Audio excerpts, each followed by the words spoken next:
দোতলায় ঢুকলেই আপনার কাছে মনে হবে যে আপনি এখন 5ই আগস্টে আছেন। শিক্ষার্থী, ছাত্র জনতা উচ্ছ্বাস করছে এবং আপনি মাঝখানে দাঁড়িয়ে আছেন। ধারণা করা হয় এটি হচ্ছে শেখ হাসিনার বেড, এখানে হয়তো তিনি ঘুমাতেন।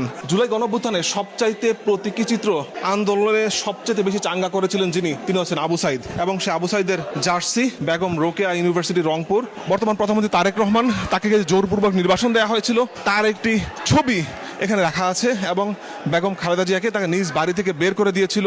শহীদ আনাসের লেখা চিঠি, মা আমি মিছিলে যাচ্ছি, আমি নিজেকে আর আটকিয়ে রাখতে পারলাম না। জুলাই স্মৃতি জাদুঘরে সবচেয়ে বেশি যে বিষয়টা আলোচিত হয়েছে সেটা হচ্ছে লাল টেলিফোন। কি শুনতে পাচ্ছেন একটু বলবেন?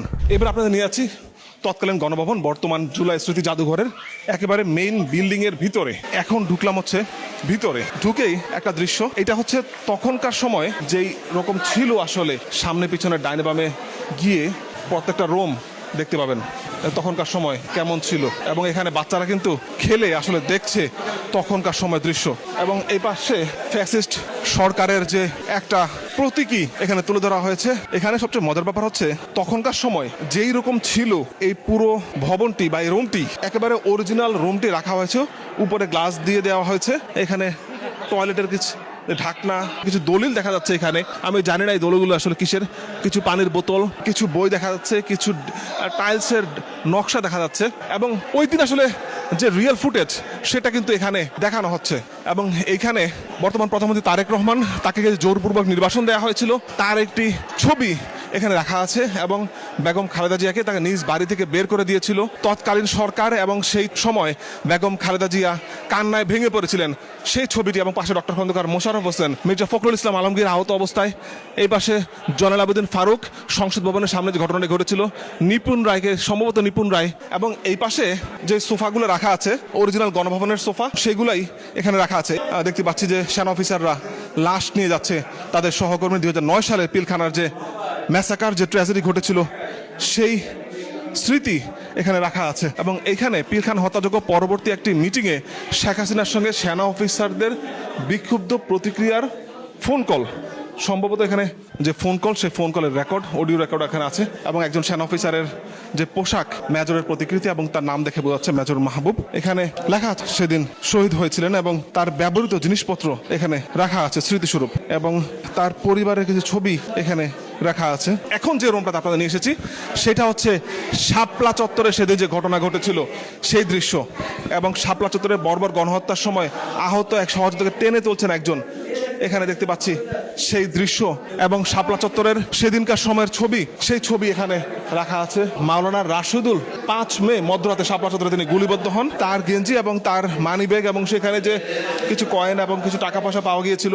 শাপলা চত্বরে যারা সেদিন শহীদ হয়েছিলেন, 13ই মে নিহত শহীদদের নাম, এখানে নাম ভেসে উঠছে একজনের পর একজন, এবং এই পাশে শহীদদের নাম এবং তাদের ব্যবহৃত পাঞ্জাবি, সেই পাঞ্জাবি এখন দেখতে পাচ্ছি। এই রুমটা হচ্ছে শাপলা চত্বরে সেদিন যে ঘটনা, সেটার এখানে প্রজেক্টরের মাধ্যমে সেই ঘটনা দেখানো হচ্ছে, এবং কিছু ছবি এখানে ফুটে তোলা হয়েছে। একটা জায়নামাজ বা তোয়ালে, এটি শহীদ সাইফুল ইসলাম ব্যবহৃত তোয়ালে। এখানে ঠিক বোঝাচ্ছে না যে এটা আসলে ওয়াশরুম ছিল নাকি কিচেন ছিল, কারণ এই পাশে অংশটা কিচেনের মতো, আবার এই পাশে অংশটা আবার ওয়াশরুমের মতো। এবং এই পাশে কিন্তু ডিসপ্লের মাধ্যমে তৎকালীন সময়ের শেখ হাসিনা বিরোধী যে আন্দোলন, সে আন্দোলনের ছবি বা ভিডিও এখানে দেখানো হচ্ছে। এখন আপনাদের নিয়ে এসেছি আরেকটা রুমে, এবং এখানে বিভিন্ন টর্চার সেলের যে উপকরণ সেগুলো রাখা হয়েছে। এই পাশে একটা দৃশ্য দেখতে পাচ্ছি, কিছুক্ষণ আগে দেখালাম যে একটা বন্দিকে কিভাবে আটকে রাখা হয়, এবং এইগুলো দিয়ে তখন অনেক সাউন্ড ক্রিয়েট করা হতো যাতে করে বন্দীদের ব্রেনের সমস্যা হতো। চাবুক দেখতে পাচ্ছি, র্যাবের গোয়েন্দা বিভাগের পরিচালিত একটি গোপন বন্দিশালায় এই চাবুকটি পাওয়া যায়। 5ই আগস্টের তখনকার সময় যেরকম দৃশ্য ছিল, ওয়াল ঠিক একইভাবে রাখা হচ্ছে। কি কি যন্ত্র দিয়ে মানুষের উপরে নির্যাতন করা হয়েছে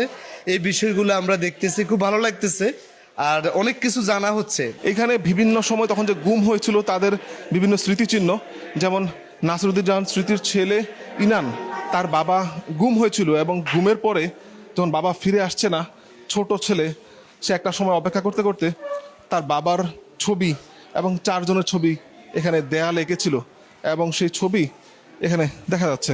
জুলাই স্মৃতি জাদুঘরে সবচেয়ে বেশি যে বিষয়টি আলোচিত হয়েছে সেটা হচ্ছে লাল টেলিফোন।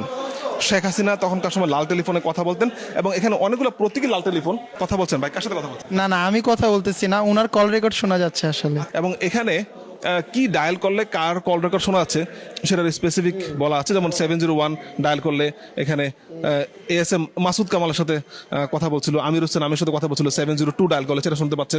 এভাবে প্রত্যেকটা স্পেসিফিক কোনটা ডায়াল করলে কার কল রেকর্ড শুনতে চান সেটা কিন্তু স্পেসিফিক করা আছে। নিচতলা থেকে এবার যাচ্ছি দোতলায়। দোতলায় ঢুকলেই প্রথমে আপনারা দেখতে পাবেন এখানে একেবারে 5ই আগস্টে যেই ফিল হয়েছিল, চারদিকে প্রজেক্টর, আপনার কাছে মনে হবে যে আপনি এখন 5ই আগস্টে আছেন। চারপাশে আন্দোলনরত হাজারো শিক্ষার্থী ছাত্র জনতা উচ্ছ্বাস করছে এবং আপনি মাঝখানে দাঁড়িয়ে আছেন।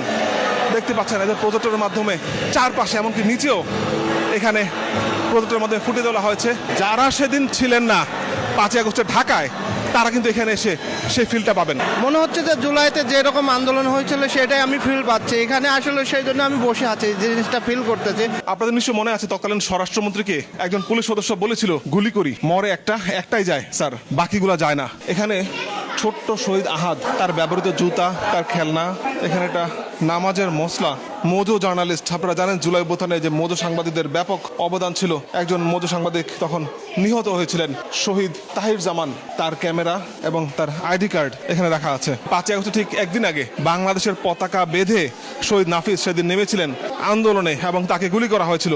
এবং তার লাশ সেদিন যেই রিক্সাটি করে নিয়ে এসেছিল, সেই রিক্সাটি কিন্তু এই জুলাই স্মৃতি জাদুঘরে আমরা দেখতে পাচ্ছি। ধারণা করা হয় এটি হচ্ছে শেখ হাসিনার বেড, এখানে হয়তো তিনি ঘুমাতেন। এই ব্যাপারে নিশ্চিত কোনো তথ্য আমরা এই মুহূর্তে পাচ্ছি না। যেহেতু ধারণা করা হয় পাশের রুমটি ছিল তৎকালীন প্রধানমন্ত্রী শেখ হাসিনার বেডরুম, সুতরাং এটি ছিল তার ওয়াশরুম। কারণ একেবারে বেডের পাশেই এই ওয়াশরুমটি, এবং এই পাশে হচ্ছে এখানে তিনি হয়তো গোসল করতেন, এমনটা ধারণা করা হচ্ছে। জুলাই গণঅভ্যুত্থানে সবচাইতে প্রতীকী চিত্র আন্দোলনে সবচেয়ে বেশি চাঙ্গা করেছিলেন যিনি, তিনি হচ্ছেন আবু সাইদ। এবং সে আবু সাইদের জার্সি বেগম রোকেয়া ইউনিভার্সিটি রংপুর, সেই জার্সি দেখতে পাচ্ছি। তার বাবা মা দুই পাশে, এবং এই পাশে একটি আইডি কার্ড রাখা আছে, সম্ভবত এটি আবু সাইদের আইডি কার্ড। শহীদ আনাসের লেখা চিঠি, মা আমি মিছিলে যাচ্ছি, আমি নিজেকে আর আটকিয়ে রাখতে পারলাম না, সরি আব্বুজান, তোমার কথা অমান্য করে বের হলাম। চিঠিটি লেখা হয়েছিল 5/8/2024।